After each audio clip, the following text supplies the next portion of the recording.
Howdy, folks, and welcome to the Hunting Stories podcast. I'm your host, Michael, and we got another great episode for you today. Today, we're actually connecting with Joe Elliston. If you don't know Joe, he's one of the co-founders, and he is the CEO of Initial Ascent. They make some pretty awesome backpacks.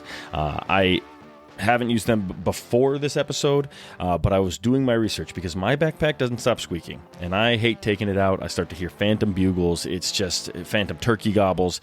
It's just the pack has been irritating me for a few years. So I'm glad I was able to talk to Joe, one, because it's cool to hear his story about how the pack process started, how they got into the industry. But two, he has some awesome stories, including one wolf story that is just absolutely phenomenal. So I want to thank Joe for coming on the podcast. Of course, couldn't have done without him. For you listeners, thank you guys for tuning in. I hope you guys enjoyed this episode as much as I did recording it. Beyond that, please review us, please follow us, please share us with one friend. Now let's go ahead and let Joe tell you some of his stories. Thank you. All right, Joe, welcome to the Hunting Stories podcast, brother. How are you? I'm good, man. Thanks for having me on. Yeah, I'm excited to chat with you, man. It took a little scheduling, a little back and forth, but we got this thing here, and I'm super excited to talk with you about what you do in the hunting industry, as well as the standard. We want to hear some of your hunting stories, man. So thanks for joining us. Yeah, appreciate you having me on, man. It's to your point, it's a busy time, right? We got bear season going, we got turkey hunts going on right now. There's a lot of in and out, and matter of fact, half of us are leaving next week and gonna get out and do some more bear hunting. So hell yeah. Good time. It worked out perfect. So thank you. That's great. I'm hoping. I've actually never been here bear hunting, but I got a buddy who's invited me up to Idaho, and I'm hoping to get up there in June. So hopefully I have some stories from that hunt. But for now, Joe, why don't you introduce yourself? Why don't you tell the people who you are, so they know who they're hearing some stories from today? Yeah, so my name's Joe Elliston. I'm co-founder, CEO over here at Initial Ascent. Initial Ascent, we launched the company back in 2018, and it was really built off of a dream of two guys that are buddies that we just felt like, hey, man, there's got to be something better. There's got to be a better way to build a backpack that allows you to carry heavy loads more comfortably. And so Dennis is the other owner. We set out on that journey really back in 2015 is when we started the conversation and started diving into it. And, 2015 became 2018 when we actually launched the company. It took us 3 years to design, develop our frame, which we felt like we had to get the foundation right, which was the frame, to allow us to achieve what we set out to do, and that was to carry the heavy loads more comfortably. So we launched Initial Ascent at the Expo in Salt Lake. I think it was February 8th, 2018, and just never looked back. That's awesome. It's been a whirlwind trip, and me personally, I grew up in Kansas. I'm a flatlander, so okay. What parts? My wife's from, or not my wife. My mother and her entire family is from the Larned area. Oh, really? Yeah. Yeah. So I grew up Kansas City, Kansas, in the city. And, I went to school at University of Kansas. So I'm a KU grad and moved out west in 1996, I guess is when I left Kansas. So I've been gone for a while, but, I grew up hunting. It was something, even though I lived in the city, my dad was an avid hunter. When he was younger, he actually had an experience where he traveled all over the world hunting. I mean, in my office back home, I've got his elephant tusk from the elephant that he shot, and I've got some pretty cool pictures. He was, I think my dad was only like 17 when he was over there doing that. That's crazy. Did his father get him into hunting, or what got him into that? Especially like that Africa big game stuff. Like that's back then almost unheard of, right? It's crazy to think, because he actually did his hunting over in Africa, and I think they spent like 6 weeks over there. They hunted in Somalia, and Somalia today, you wouldn't step foot in that place, right? No. I mean, it's a pretty dangerous spot, but back then they just declared their independence, for lack of better words. And he had a friend who was really into big game hunting. Okay. And my dad and him traveled, and I think he's the one that got my dad into the big game hunting. But they spent time over there, and I've got his lion rug from when he was out there, and I look at some of the mounts, like he's got a hunter's hartebeest that's in my office, which I want to say there's only like 200 or 300 of them left in the world now that are wild. So they're pretty close to extinct. And, that thing, because my dad now is 83. So roughly right, that's almost 60 plus years old. It's 60 plus years old. And, all of the mounts are made out of wood. So it's just pretty Heavy. amazing. Yeah, it's just amazing how well they've held up all these years. But I say all that is, hunting was always a part of who we were within our house, right? We did a lot of waterfowl, a lot of upland game. We'd go to South Dakota every year. I didn't do a lot of big game at all when I was a kid. But my dad, he taught hunter safety. Okay. He taught, the conservation side of it, and a lot of just hands-on. So we had guns. We were around guns our whole life, but we had a ton of respect for them. And, he made sure that we knew how to use them. We knew how to properly store them, just how to clean them. So it was a part of just ingrained from the early days on. So, when I moved out west, and I bounced around for a bunch of years. So I used to work for Black & Decker. I just retired here in the last 45 days. So I was there almost 30 congratulations, man. Thanks, man. It was a great run, phenomenal organization, went through tons of acquisitions, just surrounded by people that were just phenomenal at what they did. And but I retired back in March, and now just strictly full-time here with Initial Ascent. But that's what took me out west was Black & Decker. Okay. And I was going to ask. When I got out west, I lived in Las Vegas. So my first elk herd that I ever saw in the wild was on Mount Charleston, which is the mountain just right outside of Las Vegas. I'd never seen elk before. And I'm out there running my dog up some trails, and I hear all these rocks coming down on one side because, I'm kind of on, I've got one hillside here, one mountainside here. And I look, and the whole hillside was just full of elk. So probably a lot of people probably don't realize it, but just a stone's throw outside of Las Vegas, you got elk, which is crazy. Huh. I had no idea. I mean, I knew they were in the state. I just didn't realize they were that close to this giant glowing bulb in the middle of the desert. Yeah. So, yep, they're right there. So, and I still wasn't into big game hunting at the time, but I had a passion for waterfowl. And I remember a buddy of mine, we were so desperate to hunt in Las Vegas that we literally went to Death Valley because somebody told us that there were ducks in Death Valley. I mean, they pulled the wool over our eyes on that one. If you can imagine two dudes, right, in this little tiny piece of water, we set up decoys. It was just like, are you kidding me? We actually did this. But needless to say, we didn't get any ducks. But I didn't get into big game hunting until I moved to Idaho, and I moved up here in 2004. And my first experience backpacking is a whole nother story, but I fell in love with the backwoods and backcountry. Because, growing up in Kansas, you just never got to experience, nature in that form. And to me, it was just eye-opening to see God's creation and be in it.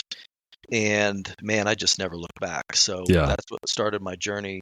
That's really so cool. West That's so cool. Was it your very first big game hunt that you were like, no, we can do better than this on backpacks? Was it like that quick that you realized that it needed to be something better?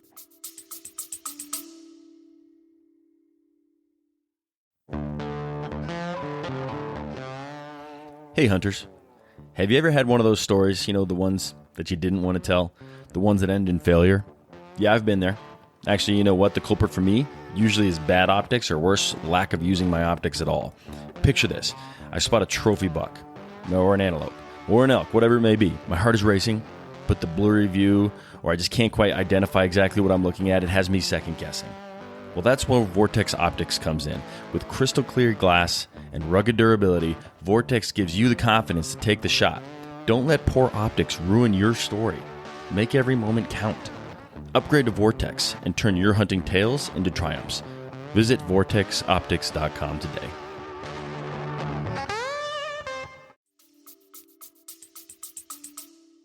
It was my very first backpacking trip. And I'll tell you the story, man, because it's worth sharing. Because it's really, I had never had a backpack on my back ever until around 2005. And Like not I for was school or nothing? Like no Jan well, I sports, mean, nothing? yeah, I had the Jan Sports, but Okay, actual, hunting backpack or got it. backpacking type backpack. So I borrowed a friend's backpack. It was an REI backpack.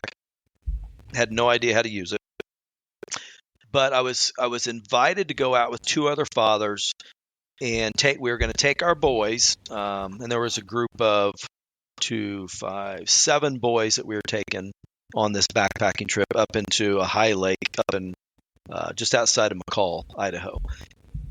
And so I'm all excited. Again, I know nothing about backpacking. I know nothing about backpacking gear. So I load literally everything in the kitchen sink into this backpack. And I'm going in for 2 nights with my 2 boys. They each have little backpacks that I borrowed. Okay. I got 86 pounds going in. Woo! Yep. And that's a backpacking backpack, not hunting, not with like a frame, right? No, this is an REI pack. And Okay. holy cow. So you don't know what you don't know. Yeah. And we went in, and it was unbelievable. It's the first time I've ever slept in a tent in the backcountry. And I had my boys there. My youngest boy, Ty. I've got 2 boys. One that's Brody, one that's Ty. Ty's my youngest one. At the time, Ty would have been roughly right about 8 years old, I'm guessing. Okay. And we're sleeping, and it just starts pouring down rain. And it was a Friday night, and it just dumps and dumps and dumps. Keep in mind, the only stuff I've got is probably bought at Walmart 15 years ago. Right, I got the Coleman sleeping bags, and I've got blankets, and I got I literally packed in everything, not knowing what to do. Yeah. And the tent that we had actually started leaking terribly bad. So at one point in the middle of the night, I remember just kind of reaching over because I could feel Ty kind of shaking, and I reached over and I thought, well, I'm just going to pull him in, so just get a little bit more body heat around him. And when I pulled him in, it was like a giant sponge. Oh no. Poor guy. Oh yeah. And that was his first experience in the backcountry too. Yeah. So the next morning, we get up, and I just tell the other dads, I'm like, guys, there's no way I can dry this out, right? It's going to take a month to dry out Coleman sleeping bags. So I literally packed up everything, and my buddy Ed, I think he's got a picture of it. I had so much because it's so swollen now because everything's so waterlogged. I'm probably over 100 pounds, and it looked like a giant Volkswagen Bug on my back, right? Because there was so much stuff on there, and it's just strapped on, tied on with whatever. And we set out on the journey. And I remember Ed just kind of bending over. It was Ed and Randy were the 2 other fathers. Ed sitting there, bent over, just laughing because it's just obnoxious what it looked like me walking out of there. So I knew there had to be a better way to do this. That was my very first experience, and that's what started me down the path of saying, we're going to figure something else out. My goodness. I can't imagine how much your shoulders hurt. So I made the mistake of taking like an REI pack that doesn't have a frame. It's meant to hold a bunch of lightweight stuff, not heavy stuff. And I was like, I'm going to ruck with this, and that way I don't get extra miles on my hunting pack. I threw like 80 pounds into that thing. And God, that was like, I did it once, never again. I was like, no, I'll put the extra miles on the pack that I got. Yeah. And it was just miserable. So I can't imagine if you had 86 pounds with your boys, how much your shoulders hurt probably doing all of that. It was terrible. Absolutely. Yeah, I believe it, man. I believe it. So we've all made that mistake once. You just had the initiative to go out there and fix the problem. Yeah, that was kind of an eye-opener. Gosh, there's got to be a better way to do this. Yeah. I assume your boys are still into it, and you didn't scare them off with that first trip. No. So my oldest boy, Brody, he has been an avid outdoorsman we live on a refuge, but we can hunt it, and he's been out there hunting it since he was 11 or 12 by himself. And some people think I'm crazy, but again, the gun safety and everything was just so ingrained into my boys that I never really worried about it. And so yeah, he hunts a bunch. My youngest boy, Ty, he's gotten a lot more into it over the years. Matter of fact, he just harvested his first bear this year, a couple weeks ago. That's awesome. It was really cool. So yeah, I'm going. So next week I'm out with a group of guys from here, from the office, and then the following week I'm going back out on another bear hunt with my oldest boy, Brody. And dude, I can't wait. Like, Yeah. I mean, those are, yeah, and I know we'll get into some hunting stories here in a little while, but, to me, I always tell people I've had those trophy moments hunting, and not one of them has to do with the actual animal up on the wall trophy. It's the Yeah. memories of being out there with my kids and my friends. Those are the memories that are most important to me. Absolutely. I mean, if once you listen to a fair amount of these episodes, you start to realize that people care more about who they're with than what they're chasing. Then on the other end of the spectrum, it's the misses. Yeah, those are like the two big story categories that we get. It's like, oh man, I did put in all this work and then I missed or I injured or whatever. But Yep. more often than not, actually, the episode that'll come out right before this one is a gentleman, and he never got to hunt with his dad, but his dad was an avid outdoorsman, and he just had story after story where like something aligned, and it just felt like his dad was there with him in spirit, and it's a super awesome. Cool episode. So they just gave me goosebumps, man. Yeah, it's great, and that's the theme, right? That's what hunting is all about. So I love it. So let's dive into it, Joe. What hunting stories do you have to share with us? Well, I mean, I guess I'll start with one of the ones that when I think about going hunting, it's always like the first story that comes to mind now. And it has to do with my oldest boy, Brody. So when Dennis and I first started hunting together, Dennis Stokes, he's the other co-founder, owner of Initial Ascent. Okay. Dennis and I, we started taking our kids a long time ago up to northern Idaho, up around Kamei, and we would hunt bears and turkeys. And it was a pretty phenomenal experience taking the kids up there into the backcountry and just getting them to have those experiences with us. One of the years I was up there, I think it was the second or third year that we had done it. I was up there with my son Brody. Ty wasn't on the trip.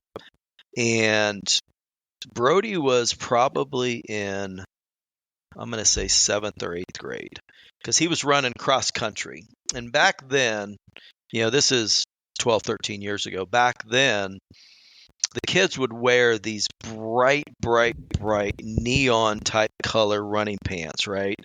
And so if you could just kind of picture a kid that's, 12 years old, 11, 12 years old, he's got these bright, bright running pants underneath his camouflage pants because, right, it's chilly in the morning. Yeah. And kids have those baby faces, right, that are just as white as a sheet that just glow on the side of a mountain. Yep. Right? Yep. And that low light, that's just a spotlight. Yep. Just a spotlight, yeah. And if you can imagine, his hat's on backwards. So we had hunted in the morning, and then in the afternoons, kind of what we would do is we would turkey hunt first thing in the morning.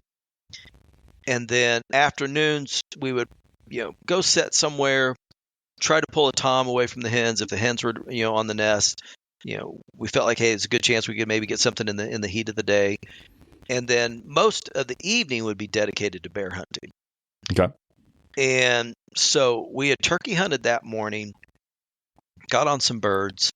We kind of had watched them the night before. We knew where they had roosted and nested. So we kind of had a spot that we went into, but the next morning we just busted them and they were gone. So unsuccessful hunt that morning, and then it turned stinking hot. So we're actually sitting, if you could kind of picture, pretty steep. We're about 800-900 feet elevation above the Clearwater Lake, and we're looking at the Clearwater River. We're looking down, so it's heavy vegetation up there. And we're looking down on the river, and it's a grassy hillside kind of looking down, and we're facing kind of south, if I remember right. And behind us is all this timber that we had walked through, and it's a section, maybe call it 3/4 of an acre of just dark, deep timber that we had kind of worked through to get on this hillside. So we're just sitting there, and it is literally a real estate day. I mean, there's not a cloud in the sky. It's absolutely picture perfect, but it's hot. It's like 80 plus degrees. Yeah. And Brody's dying because the kid's got his running pants on underneath him, right? So next thing you know, he takes his shirt off, pulls his britches down to around his ankles, and he's just trying to cool off because he's so stinking hot. Puts his hat on backwards. So you got this kid sitting there that's just glowing, right? With these bright neon yellow running pants around, his camo pants around his ankles, shirt off, hat backwards.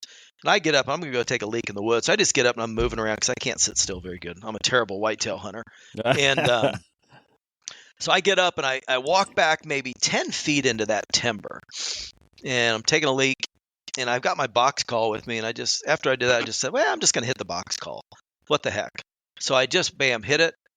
And dude, I had a response instantly from Tom, and he was close. That's funny. It's always exactly when you like shouldn't probably call that you call, and they always reply. I've done the exact same thing.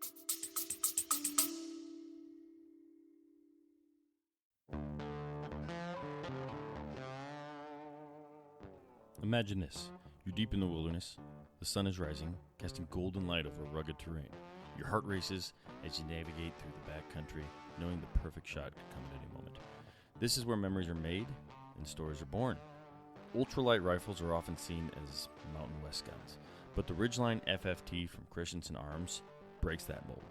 This stellar, lightweight rifle is your perfect companion, whether you're in the backcountry or box blind, ensuring you never have to switch between your builds. With its aero-grade carbon fiber barrel and stock, the Ridgeline FFT is incredibly lightweight, yet powerful. Thanks to its innovative side baffle brake, it reduces recoil even on a 5-pound gun shooting magnum calibers. It's like black magic. As a sub-MOA tack driver made in America, the Ridgeline FFT is for those who seek the thrill of the hunt and the joy of storytelling. Picture yourself returning to camp, Ridgeline FFT in hand, ready to share the day's adventures. Head to your local shop, pick one up. You've got to feel this rifle to believe it. Let the Ridgeline FFT be part of your hunting stories and the legacy you pass down.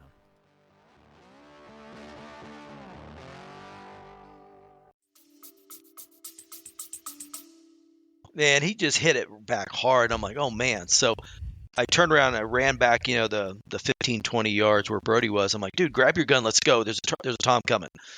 So if you could picture the kid literally looking at me in that outfit that I just described to you, he reaches down, grabs his shotgun, which was a side-by-side double barrel, 20 gauge. Hat's backwards. He's running up the hill, but he can't run very good because he has pants around his ankles. And literally runs back up this 15, 20 yards. And I'm like, and there's just like this little trail area in the timber. We've got deadfall around. And I kind of had a pretty good idea where that Tom was going to come from. I'm like, just lay down right here. So he's laying down on his stomach, no shirt, hat on backwards, face totally exposed, yellow breeches, with the sun hitting the backside of him. And I'm probably almost on the edge of the timber, right? Because I'm back about 10 or 15 yards from him. And I hit that box call, and dude, that Tom is coming straight at him. And it literally almost runs right into him. He kills that thing 10 feet from him. No way. Yep. It didn't notice the spotlight right there? No? Yeah, that's what I'm saying. I mean, this camouflage stuff is a joke, right? It's not real. Oh, that's funny. That reminds me of, who is it? Jason Phelps. I don't know if you've seen his YouTube video where he's rocking the Hulk Hogan outfit and he goes out and kills an elk. Yeah, who needs camo? Yeah, I was talking to Jason a couple weeks. I did a podcast with him a couple weeks ago, and we talked about that story, him and Dirk, and oh my gosh, what a riot those two! Yeah, God, I've had them both on the podcast. They are so funny. I don't know if you've heard Dirk's story about finding a dead guy out hunting, and the guy was an arsonist that had been hiding in the woods for weeks. It's a crazy story. Really? Yeah. Yeah, I think he's found multiple dead people in the woods, oddly enough. Oh, my gosh. Yeah. Connect with Dirk on that because there's some fun stories. He's going to be here, I think, Thursday this week, so I'll bring that up. Thanks for telling me that. There you go. Yeah. It's a great story. But that's crazy. So Brody killed a monster Tom. I mean, literally almost ran into him, and I just chuckle, man, because it was like, you know what? There's times when things just perfectly come together and nothing's going to get in the way of it. Yeah. And, you can say God's hands in on that if you wanted to, because everything said no way is a Tom going to come into that situation. He did. Yep. He did. So that's awesome. That's a great story. What did your son think? He's like, I'm never wearing camo again. I can't imagine laying down shirtless in the woods either. Oh, that's pretty impressive man. Too. Yeah, especially because that's right. Ticks are everywhere at that time. But I mean, we just celebrated. It was so much fun, man. And Yeah. I got a ton of really cool video of it. Um, just the whole thing. It's just a memory. Back to what I'd said earlier, man. That is a trophy moment to me, and it's not the bird. I could care less, honestly, about the tom. It was everything else that led up to that point that sticks in my head. I can just Yeah. picture him as clear as the bright sun hitting this backside I believe it. in I those believe stinking it. oars. So yeah, it You was can pretty you cool. can tell by the amount of detail that someone comes with a story. It's like how beautifully they remember it. Because Yeah. like just imagine him running up the hill, hat backwards, no shirt, pants around his ankles, trying to get up to you Yep. with his double barrel. Like Yep. it's a perfect visual, and I can see any kid doing that. Yeah. Absolutely. Absolutely. I think it's probably one of his best memories too when we talk about it and laugh about it. So Yeah. pretty fun. Pretty fun. Yeah, you'll get to make fun of him for a long time too. When he's a full-grown man, you'll be like, "Remember that time you were basically naked, pants around your ankles, and you shot that tom?" Like, Yep. you'll be able to tell his kids someday, and they'll be like, "What?" My Yeah. Absolutely. Absolutely. That's great, Joe. All right, what else you got? Transitions are always a little weird when it comes to hunting Yeah. stories, but let's keep going. I'll kind of shift gears more towards kind of an blank moment. So my buddy Dennis, that we talked about earlier, the other owner of Initial Ascent, Dennis and I, we were archery hunting for elk. This would have been around 2015. Mm-hmm. It was before Initial Ascent, but we were into the conversation of Initial Ascent. So there was an area that we had never hunted. So it's September, middle September, and in Idaho in September, you can have some of the most amazing days weather-wise, where it's just absolutely perfect. And that was one of these days. So Dennis and I drove up to this area that we were going to go hunt that we had never hunted before.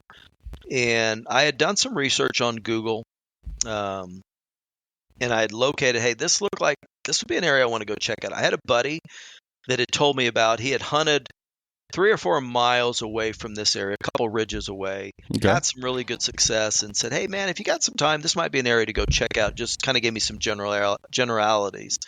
So started scouting it on Google Earth, found a place where it's like, you know what, there's a high lake up here.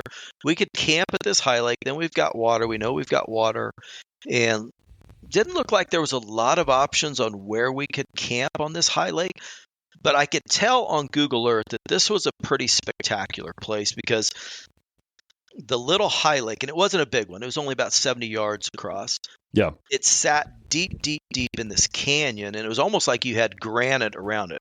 So it was down in this canyon area. And so Dennis and I decided, you know what, let's go check this out. Let's go spend 4 or 5 days hunting up here. So we drove up there.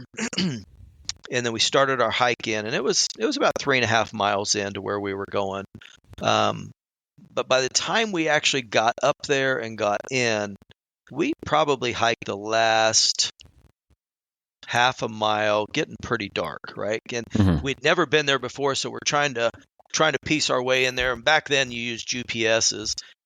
We didn't have Onyx and didn't have base map and those kind of that technology. So we're kind of working our way back in there, and back then I used to print off maps. I would literally print these off so I had references. I could kind of look and say, yeah, I think this is over here.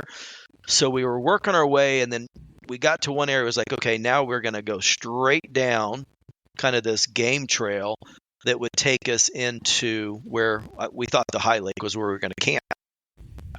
So we start working our way down there, and lo and behold, yeah, we found the right place. But now it's just almost pitch black. It's dark. It's probably close to 9 o'clock at night, getting close to 9. Yeah, between 9 and 10. And so we get down there, and it's like we find this one section with our headlamps where we felt like, okay, this will work well for us setting up camp. But it was just a small area. I mean, it was maybe a 10 by 10 section, and everything else was just deep timber, lots of rocks, and so as we're setting up camp, I went to go and get water for us. So I took the I think back then it was just a platypus system, pump system. Maybe it's a catadine. And so I'm over there pumping water. And as I'm pumping water, there's rocks all around. And I look and I kind of notice a big pile of crap right there. And I'm like, well, that's wolf. I'm pretty sure that's not coyote. It's way too much. That's wolf. And, when you live in Idaho and you're in the backcountry, especially back then, there was a lot of wolves and they were very vocal. I would hear wolves all the time, but I'd never seen a wolf up to that point. But I'd heard them half a dozen times. You would see trails all the time, footprints. Yeah. So I'm just sitting there. I'm like, oh, that's pretty cool. So I pump away, do that. And we get the water and I go back and I'm telling Dennis, I'm like, oh yeah, man, I think there's a big pile of crap over there. There's a wolf. Didn't think anything of it. And, so we get ready to go to bed. Dennis is in his tent. I'm in my tent. And I had just bought this tent. So this is a brand new tent. First time I'd used it. I'd set it up before just to make sure I knew what I was doing. But I had a brand new sleeping bag as well. So we're off sawing logs. And throughout the night, I kept waking up smelling wet dog. And when you're kind of like half asleep, half awake, things aren't fully registering. And I'm laying there and I'm like, doggone it. Somebody bought this sleeping bag, let their dog sleep on it, and they returned it. Okay. Yeah. So that's what's going through my brain right in the middle of the night. So we get up the next morning early, and we start hiking out in the dark. And I'm literally telling Dennis this on the trail as we're hiking out. And I'm like, doggone it, man, I think somebody let their dog sleep on my sleeping bag. It smells like wet dog. And so we go out, we hunt all day long. We actually busted literally 5 minutes into the hike. We weren't even back out of the canyon. We busted a decent sized herd of elk. And so we hunt all day long. And again, it's like very similar to that day with Brody. It was a bluebird day. Just skies are blue. Everything's absolutely picture perfect in September. All the leaves are changing. I mean, you got aspens that are just sparkling. I mean, it's just gorgeous in Idaho, come spring, fall season. So we tried to get back on that group of elk, but we had lost them, and we tried a couple of areas. So we'd hiked a fair amount. Well, we ended up kind of finishing the first day on the backside of where that lake is, right? So, or that high lake. So if you could picture the high lake sits down in this canyon, we climbed elevation to get out, and we circle around it, and you've kind of got this rock wall that we're kind of is our backside now, which the lake sits down below that. So as a crow flies, it's probably, I mean, if you took a 5-iron, you could probably chip shot, if you're really good, over the top of the mountain down into the lake. But to hike back to camp, it was probably 3/4 to a mile away, right? Because you kind of had to go around. Yeah, got it. So we're sitting up there, and it's getting dark. It's getting close to into shooting time, hunting time, and it's about 7:15 at night. And Dennis and I are sitting together, and it's like, well, let's head on back to camp. So we literally stand up to start our hike back down to camp. And I'm not kidding you, dude. The sky erupted with wolves howling like a complete symphony. And they were going crazy. And we're trying to figure out, okay, where's this coming from? Where's this noise? I mean, it's unbelievable. And I'm so disappointed we didn't take our phones and record it, because at times it's everything that you've heard on TV. I mean, that's what it sounded like. But then there was this one howl that was so eerie, so guttural, that I'm sitting there just, if you could see my arms, I've got goosebumps reliving this. It just literally made the hair on your neck stand up like it is like now as I'm thinking through this. And Dennis and I were just looking at each other like, what is that? Yeah. I mean, it was so intense. So we decided, well, let's start heading back towards camp. So as we're heading back towards camp, it's going on the whole time, for the next 15, 20, 30 minutes. Quick question. Yeah. I just want to, I don't know if you mentioned this, and if you did, I apologize, but what is like the time of day? Is it daytime? Is it still early morning, dark? Like what is the atmosphere like? So it's about 7:00 at night. So it's not dark yet, but it's starting within the next hour and a half, it's going to be dark. Yeah. So you're kind of on that cusp, right? So we start working our way back to camp. And again, it's only 3/4 of a mile away. So it's probably 20-minute walk. And as we go back towards where camp is, we have to turn to go back down, right, to where that lake is. And we're probably 200 to 300 feet above it. So we start hiking down that game trail to where our camp is set up. And now the noise is getting loud and loud and louder. So now we're like, okay, they're down somewhere down here. But our brains were saying when we got down to where camp was, at first we were literally taking our binos and we were glassing the mountainside thinking they're up in the rocks. Why, I don't know. And I clearly remember Dennis saying, and I'm looking through my binos, and Dennis is like, he says to me, "You don't need your binos." And I look at him and I'm like, "What?" And he goes, "Look across the lake." And then there they were. So that was my first time ever seeing wolves. And there had to be 10 to 15 of them over there. And I'll never forget, Mike, I was sitting there looking through my binos. The noise is overpowering when you get that many wolves howling all at once. And they didn't stop. They saw us. So everything that I had ever heard up to that point was, if a wolf sees you, he's gone. Not true. So we're sitting there, and it was kind of like a bucket moment, right? Because I've always wanted to see wolves in the wild. Yeah. I wasn't afraid at that point because I'm like, oh, they're way over there. I didn't think anything of it at the moment. And I watched this wolf through my binos. He literally lowers his head to the water, and he's looking up at us. And I can sit there, see him through my binos because he's only 70 yards, and he's lapping up water. And I can just see this literally each time he's lapping it up. And that's stuck in my brain forever. Well, then what we start to realize is there's a lot more wolves back in the timbers behind there. So we really don't know. Is it 15, 20, 30? We don't know, but we know there's a lot more than what we see. So now we're sitting there, and by now it's getting close to 8 o'clock. And they're still howling. This is still going. This has been now almost an hour. Yeah. And my opinion, I don't know if this is true or not, but all of a sudden we see one wolf just take off, and he starts looping around coming towards us. And it was almost like there was an intention for him to be sent over. That's a whole bag of nopes for me. You got me uncomfortable now. Yeah. Right, keep going. So keep in mind, Dennis and I are archery hunting. The only thing that we had from a firearm, which was a joke, I don't even know why we took it, but I had a 38 on my hip. A 380 on my hip. And it had 5 shots in it, right? I mean, it's a concealed carry gun that I've got, and why I packed that, I don't know. Back then, pretty naive. So that wolf starts coming around, and he's full trot coming, and all the others are staying back there, and the howling's still going on. And I said to Dennis, I'm going to fire my pistol. And I said, they're all just going to take off. And this thing got within about 40 yards of us, I'm guessing. And I fired. And Dennis had the exact same gun, now that I remember it. So we both had the exact same gun. I said, you fire, or I'll fire, then you fire, or something. Or maybe he went first, I can't remember. But it was like, let's fire twice so that the animals know exactly where we are. Because now we're getting a little concerned. Yeah. And we did that. Boom, boom. Well, that one peeled off. Several of them went back into the timber. But so they did not leave, and there were probably 3 or 4 that just stayed right there and just continued to howl, and it's like we didn't scare these guys at all. Huh.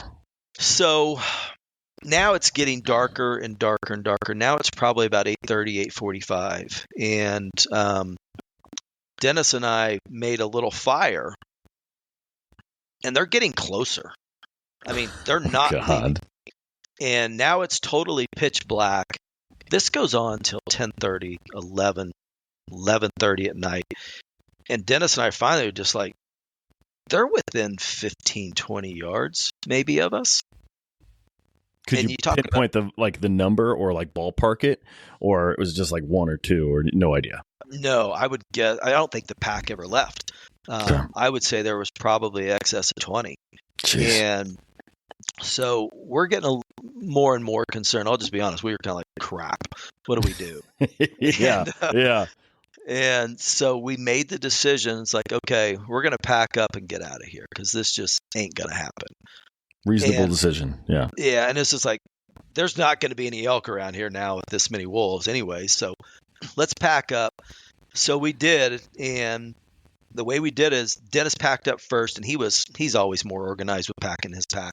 He packed up, he's ready, and I'm still folding my tent, trying to get things done. And Dennis is ready to go. And I got everything stuffed in, and like I said, we didn't have our packs yet. And we're probably, this is the beginning of the trip, so you're probably 45, 50 pounds. And I remember rushing, and I clipped my belt, and it broke. And I'm like, crap.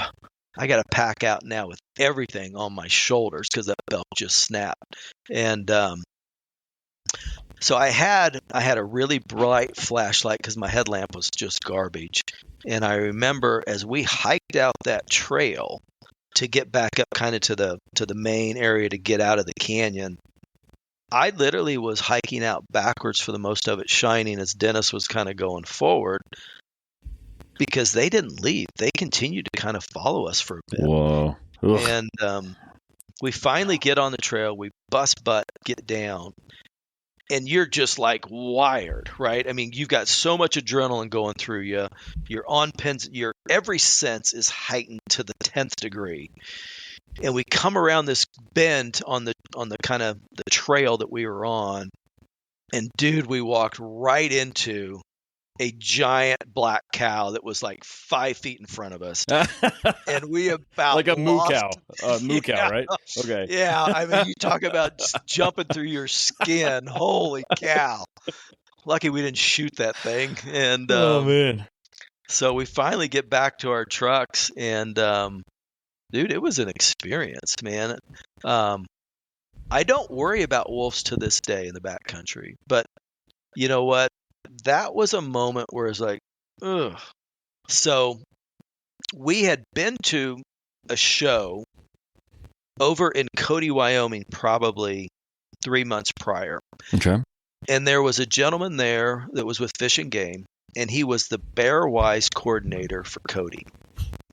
And I think at the time he had told me he had relocated like 96 grizzlies. What is a Bear Wise coordinator? I don't know if I'm familiar with that term. So he's an expert on bears. Specifically, It was grizzlies in Cody because there's such a can be, I think, a nuisance over there. But he was also in charge of large carnivores or tied into large carnivores. So I called him and I'm walking him through what had happened, right? And I'm like, why didn't they leave? Why didn't they leave when they saw us? Why didn't they leave when we fired the weapons? And he said, oh, I think I know why. He goes, I bet that was a rendezvous point. And I'm like, what? A rendezvous? I never heard of a rendezvous point. What are you talking about? What's a rendezvous point? He goes, oh, chances are those wolves, they're going to meet up there every year. That's where they all, that group came together there. And he goes, is either that or they had pups around and they weren't going to leave the pups. And so, yeah, man, it was a hair-raising event. I've seen wolves a lot since then, but never in that type of environment. But that's crazy. It was a pretty wild deal, man. So the howling was for you. It wasn't that they had a kill or something and they were excited or anything like that. They were just trying to tell you guys, get out. This is our spot, basically. I guess, man. I guess, but it was intense. I believe it. That's terrifying. It did not stop until we got out of there. Yeah. Huh. Pretty wild. Pretty wild deal. God, what other questions did I have? Did you ever lay eyes? You said one in particular was just way scarier than the rest. Did you ever lay eyes on that guy? We think so. It was a black one that was just appeared to be the alpha. Okay. Right. And man, I so wish we would have recorded that sound because it's undescribable how deep. And the only words that, and I think it's the words I've always used. It was just very guttural. Yeah. And it was just this like I never heard anything like it in my life. Yeah. It was That's wild, crazy. Man. You know, it's funny. There's like two types of people. There's the type of people that something crazy, terrifying happens, they get their phones out. And then the folks that wish they had done it afterwards. Like I'm in the latter, right? I'm the like, okay, I got to solve this situation. And then afterwards, like, it would have been great to record that. Sounds like maybe you guys are the same, but I've had some people on this podcast who are like, oh yeah, I got a video of everything. And I'm like, why would you possibly get your phone out in that situation? Like there's so many other things you should be doing instead of getting your phone out. I've seen lots of grizzly bear videos and stuff like that where I'm like, oh man, not me. That's not me. Yeah. No, me either, man. Me either. My brain was not thinking about recording. Yeah. Did you ask that bear-wise specialist anything else about rendezvous? Like, is that how long do rendezvous points stay in place? Does it go year after year? But is that 5 years, 10 years, 15, forever? Yeah, I don't know. I should have probably asked him more questions around it. And you and I talk about it here makes me think I'm going to go look it up and see what I can learn on it. But Yeah. I do clearly remember him saying, if you ever want to harvest, probably got a good chance if you went back there. They'll be back there year after year. That was exactly my next question, which is, have you gone back with a tag? I haven't. Dennis and I've talked about it though, and I think, you know what, we should probably go do that. And a rifle, a better gun. And a rifle, yes, definitely a rifle, Yeah. Absolutely. Wow, that's a thrilling story. Wolf stories always get me. I mean, obviously here in Colorado, hot button issue. Wolves are coming in. You know, half of them die every year, but they were coming in anyways. In fact, where I hunt, they had wolves previously. In fact, I've talked to game wardens there that say there's grizzly bears. They just don't like talking about it because they don't want to do the paperwork. And I understand all of that, but like wolf stories just, they make my hair stand on the back of my neck. I've had a handful of good ones. Mark Livesey has a great one. Brittany Kitchton, if you know her, former Miss North Carolina. Now she's up in Canada, but she has a story of wolves coming through some like hay fields. It's like Jurassic Park with the raptors, and you can just see the hay moving, but you can't see the wolves. I was like, nope, just a whole bunch of nopes, man. That's not for me. It just gave me more goosebumps on that one. I got to see that. That would be amazing. Wow. Yeah, there's wolves. Wolves are special creatures. I respect them fiercely, but I think I'd rather stay away if possible. Yeah, they're a top predator for sure. Yeah, absolutely. Sure. Well, Joe, we got a little bit more time here. Do you have another story in mind, or do you want to wrap it up here? It's entirely up to you, sir. Yeah, no, I'll tell you one other story. Perfect. And this was one that I got to share with Dennis. So probably around 2017, Dennis drew kind of a prized bull elk tag in Unit 45 here in Idaho. Okay. Which that's up in the Fairfield area. It's an area where I think there was only 25 tags that they do on this, and it's an archery tag. So it was an area where we were going to hunt kind of a famous mountain. It's called Bennett Mountain, and Bennett Mountain is almost exclusively private. The only way that you can get to the public land is it's literally planes, trains, automobiles, and hike your ass off, excuse my language, up the steepest cliffs to get back into this area. So nobody goes in there on the public side. It's just, you just don't do it. We decided we're going to do it. There we go. That's a good start to every story. Like, no one does this. We tried it. We tried it. So Dennis and I go in there. Oh, there's a couple stories with this one, man. So Dennis and I go in there and we start scouting it just to kind of get the lay of the land. And so we literally, we drove up there so many miles in. We unloaded four-wheelers. We drove four-wheelers, probably 6-7 miles in. And then we hiked in probably a good 4 or 5 miles. So it's definitely an adventure getting back in there. Well, the first time we got up there, you don't know what you don't know. And so we're just hiking all over. And by now we had Onyx and Base Map. Those things were out. So we're able to and you couldn't do that area, I don't think, without it. We're able to distinguish the private from the public, and it's difficult. Mm-hmm. But when we're up there, we did find a couple spots that had a little bit of water, but not much.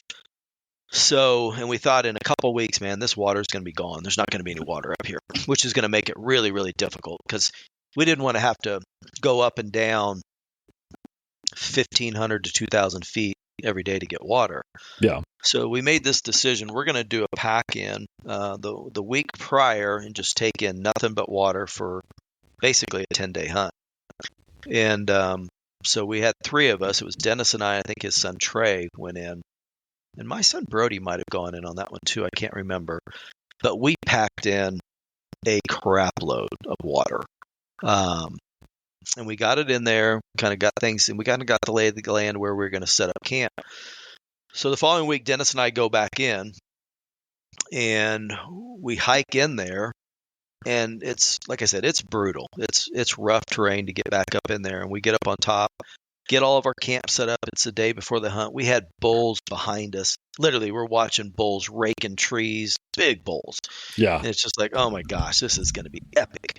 We busted our butt. We've been up here week after week scouting, and we get camp up, and Dennis and I are sitting there. I literally just put my Crocs on. Dennis had his Crocs on. We're sitting, on these glassing pads right at camp, eating our mountain house back at the time. And dude, a freaking truck comes driving up right in front of us. You gotta be kidding me. Exactly. We're like, are you kidding me? How is this possible?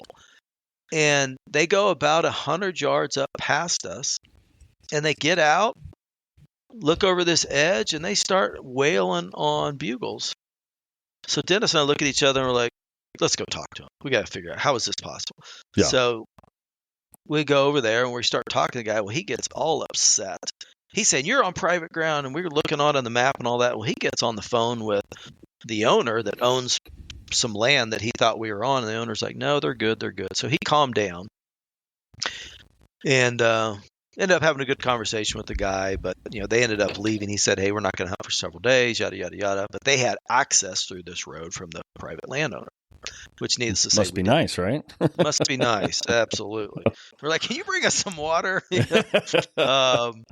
So anyways, the hunt starts the next day, and we get into the elk quick. I mean, it's pretty amazing. Again, it's a classic September day in Idaho. I mean, it's like 72, 73 degrees, not a cloud in the sky. And we're into the Tule. I mean, we're into all the, the aspens, and just phenomenal elk. And elk are screaming everywhere. And so I got one bull to respond really good, and he came busting in. But then something happened where Dennis drawled back, but he couldn't get everything to work up. Just brush was in the way. The bull busted and took off. That happened several times where we had a lot of just bulls were working well. Okay. And it's heavy timber that we're in. So then we get this other bull that comes in quiet, just dead still quiet. And we look, and Dennis and I are kind of standing. I was standing behind Dennis. We had good coverage around us, and this was a big bull. He comes in totally quiet though to the calls, and he starts walking right in front of Dennis, and there's this giant tree that's maybe 25 yards out, probably 20 yards out. And right when that bull walks behind that tree, Dennis goes to full draw, and that bull comes out, and Dennis releases it. And something happened, and it just sailed right over the bull, and he missed it. And this is a gorgeous bull, right? And it's the classic highs and lows of hunting, right? We were on these epic highs, and now we're on these epic lows. And I would say for guys that are out there with your hunting partner, if you're not the one hunting, there's going to be times where you've got to be the biggest cheerleader out there, right? And, 100%. And rebuild confidence back into somebody that just got deflated. And Dennis was really upset with himself. So we're building him, I'm building him back up. And by now, though, I got to rewind the clock a little bit. By now, in the middle of the day, my son showed up. So my son Brody drove in, and we were at a high enough area where he was about 10 miles away, and I was able to watch him through the binos. Okay. Because he was 16 at the time. I remember this. It was like, because people thought it was nuts, but he was 16 years old. He drove out there, and I'm watching him, and he unloads the four-wheeler out of the back of his pickup truck, and then I can kind of watch him do the 8-mile drive or whatever it is in, and then we watched him hike in. So all that to be said. So I bring you up to speed. My son's with us, and so Brody's with us going through all of these experiences. So then we kind of get through that. And then I believe it was the next day. We're hunting. We got some elk responding, good activity, but they just wouldn't come in. We go back over close to where Dennis had missed that elk the day before. I think it was the day before. Maybe it was the same day. I can't remember now. But we go back over there, and I get this elk to respond really good.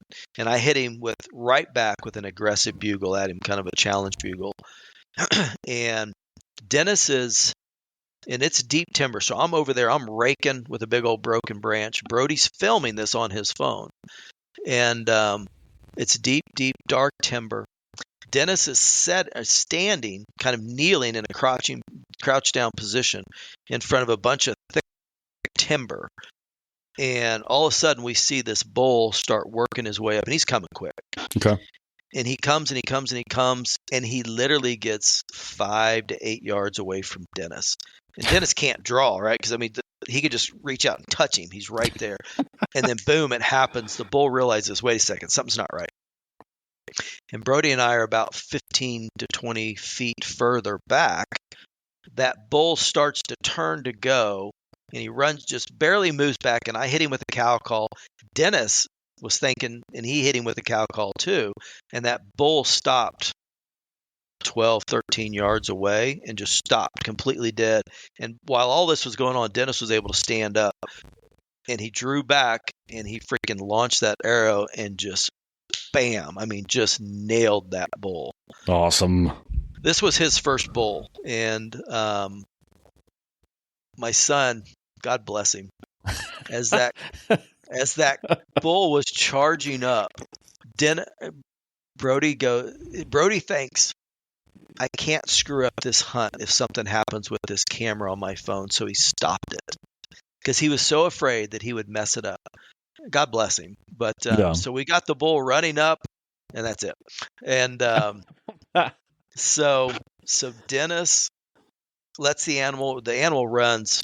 It's not far. I mean, 20 feet, 30 feet, rolls over.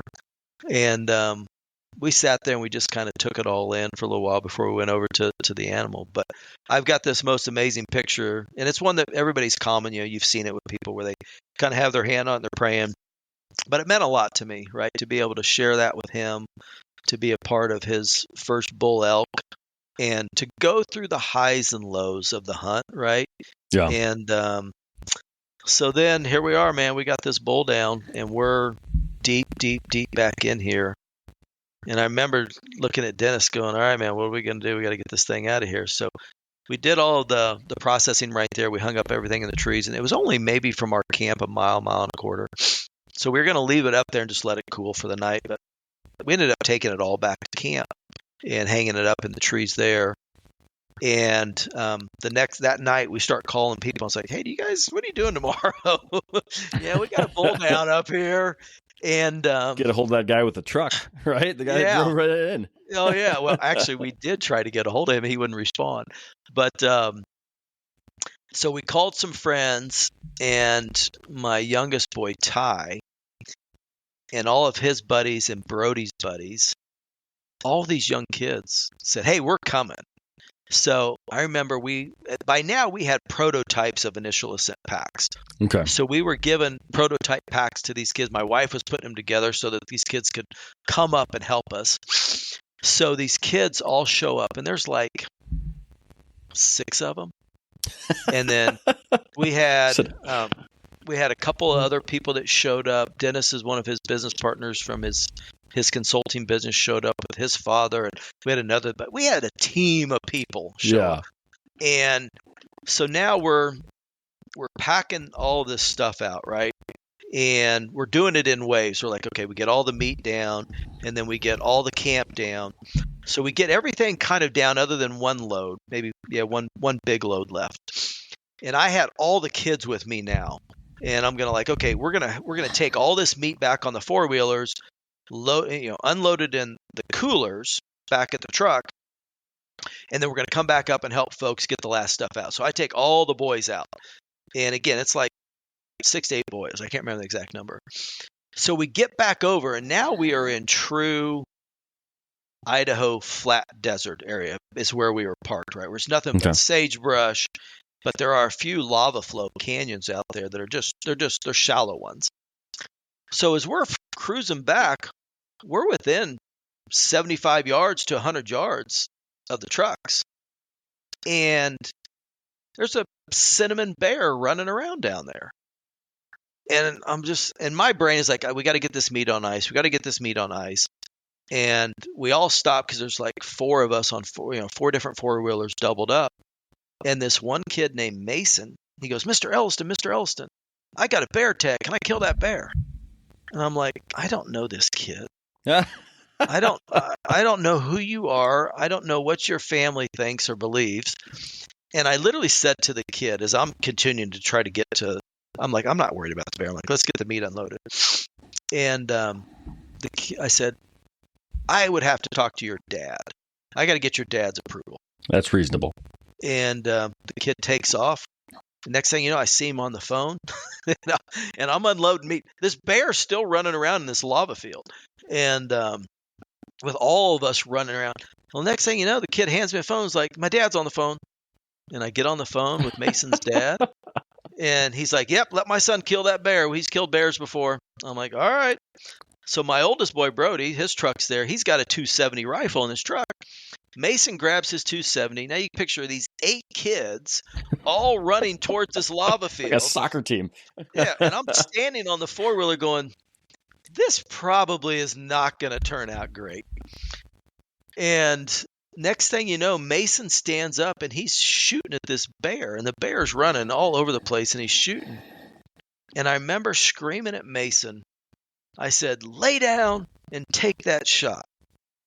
Because he was just 200 yards, 300 yards standing up shooting. And he laid down prone, and I'll be darned if he didn't kill that bear. There you go. So I've got the most... With the whole squad to cheer for him, with right? the whole squad, right? I've got this most amazing picture of these kids coming out of this lava field. All they did was just gut the bear down there. They gutted the bear while I'm doing all this stuff. Actually, I ran back, did one more load. I come back. They're walking out of the lava field. If you could picture 6 to 8 kids carrying a bear like it was a coffin, right? They're all around. Bunch of pallbears. A bunch of pallbears. Covered with blood, just white faces, sunglasses, hats on backwards. And I'll be darned if they didn't harvest that bear. So we got an elk and a bear on that trip, and it was one of my greatest memories with both those stories. That's a great story. I love the whole soccer team going off bear hunting. I haven't heard anything about that before. That's pretty funny. Awesome. Well, Joe, man, this was a lot of fun. I know we got limited time here, so let's wrap this thing up. Why don't you tell folks where they can find, more information about you, Initial Ascent, whatever links you need, and I'll put everything in the show notes. But why don't you go ahead and go into that? I appreciate that a bunch. So, we sell everything, all of our products. It's at initialascent.com is our website. And we also are on Instagram, at Initial Ascent. We've got a YouTube page. If you just type in Initial Ascent, you'll find us there. And you can find also we partnered up with companies like Go Hunt and Black Ovis. Mm-hmm. They sell our products, but then we're also in Shields. So we're currently in the Idaho location here in Meridian. We're also up in Billings.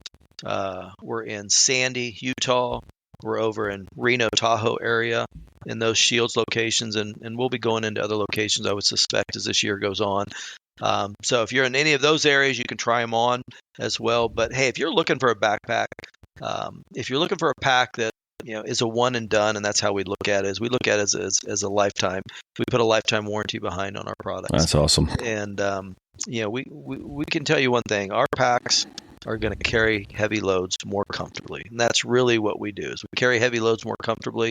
It's a very simple design. So when you're in the heat of the moment, it's quick to pack things up and get moving. And it's modular. Any one of our bags works off the same frame and suspension. But we also have a female frame that does all the same thing, a youth female. So for the ladies out there that haven't found a pack that fits them because every other pack's built for a guy, we've got a pack for you as well. And we'd love to help people in any way we can. So if they've got any questions, feel free to reach out to us, either through Instagram or they can contact us directly. We're here to help them in any way we can to make their experience in the backcountry just that much better. That's awesome, Joe. I'll give you a little quick story here. I have a backpack, not Initial Ascent. It was free. I won it actually on Go Hunt. But this thing will not stop squeaking, and I am fed up with it. It's to the point that when you're out elk hunting and you just constantly have this light squeak behind you, you think you're hearing bugles the whole time. It's awful, and I hate it, and I got to get rid of it. So Initial Ascent is on my list. But I've been asking everyone, hey, I got to get rid of my pack. And everybody says Initial Ascent. I've got like 3 buddies that have like 15 bags, like they're bag junkies. And they're like, if you're going to get one, Initial Ascent. And then finally, I'll say that like when my beard's a little bit longer, I kind of have a little bit of an orange hue, and I feel like I look like your logo. So heck yeah, brother. So there we go, man. Well, Joe, man, this was a ton of fun. Thank you again. I'll put links to everything in the show notes for the listeners, but go check out Initial Ascent, guys. Thanks again, Joe. Awesome. Thank you. Appreciate it. Yep.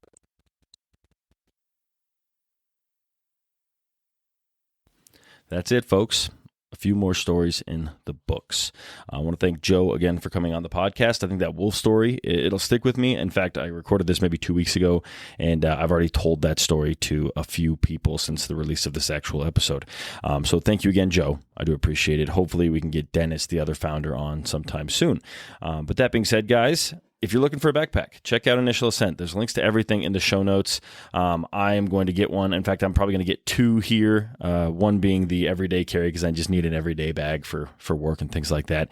And frankly, I've heard nothing but amazing things, and I know that I'm fed up with the bag that I have. So check them out. Links are in the show notes. Beyond that, guys, thank you so much for listening. I really do appreciate you. If you have a story, please reach out. I'd love to hear from you. I'd love to hear your stories. If you got an old timer, get him on the podcast. Get him or her on the podcast. Just connect me, and I'll do the rest. But that's it, guys. Thank you so much for your time. Get out there and make some stories of your own.